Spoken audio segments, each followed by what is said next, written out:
In August of 1945, two bombs fell on Japan. Now, these weren't just any bombs. They didn't just end the deadliest war in human history.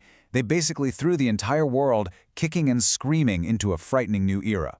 Today, we're going to talk about the dawn of the atomic age. I mean, think about it for a second. How do you end a world war? By 1945, this wasn't some abstract question. The war had been raging for 6 long years, causing devastation on a scale nobody had ever seen. And in the Pacific, the last chapter of the conflict presented some really grim choices. Choices that led to a decision that would change warfare forever. And that decision? It involved a new kind of weapon, one with a terrifying, almost unimaginable power. Its use would become the brutal, final act of the deadliest conflict we've ever known. The date you need to remember is August 6, 1945. This was the moment, the day when all the theory and science became a terrifying reality. It was the first time in history a nuclear weapon was actually used in war. The target was the Japanese city of Hiroshima.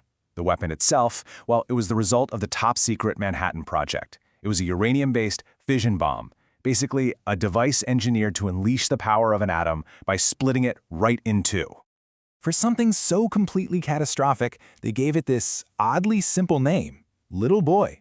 It was carried by the Enola Gay bomber, and get this, it wasn't even designed to explode on impact. No, it was set to detonate hundreds of feet above the city center, all to maximize the sheer destructive power of its blast. The effects were, well, they were instantaneous and just absolute. First, there was an immense flash of heat, literally hotter than the surface of the sun, that just incinerated everything. Right after that came a colossal blast wave, a shockwave moving faster than the speed of sound. And then, the invisible killer, deadly radiation that would poison the area for years to come. It's really hard to wrap your head around the scale of the destruction.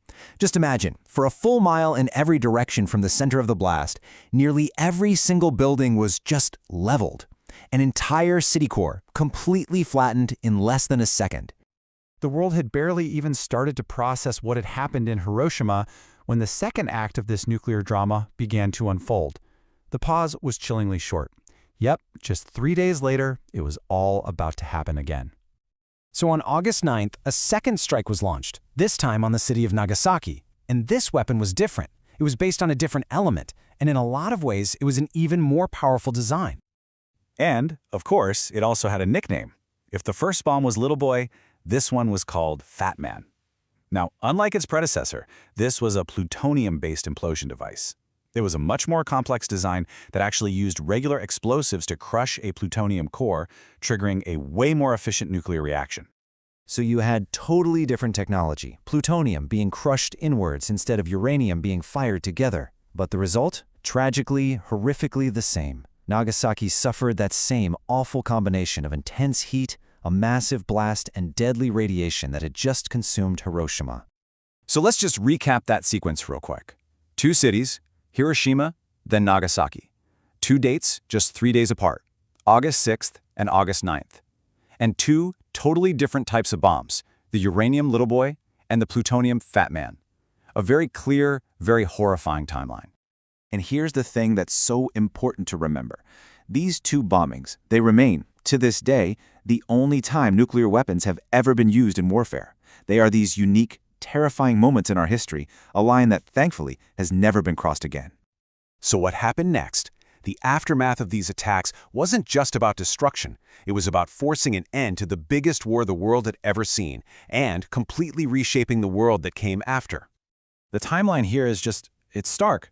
August 6th, Hiroshima, August 9th, Nagasaki, and then just 6 days after that second bomb, on August 15th, Emperor Hirohito announced Japan's unconditional surrender. World War II was officially over. But you see, this wasn't really just an end. It was a violent beginning. Those 2 mushroom clouds kicked off what we now call the Atomic Age, a new era where every global conflict, all of international politics, would forever be living under the shadow of nuclear annihilation. And that kind of leaves us with this final, really sobering thought.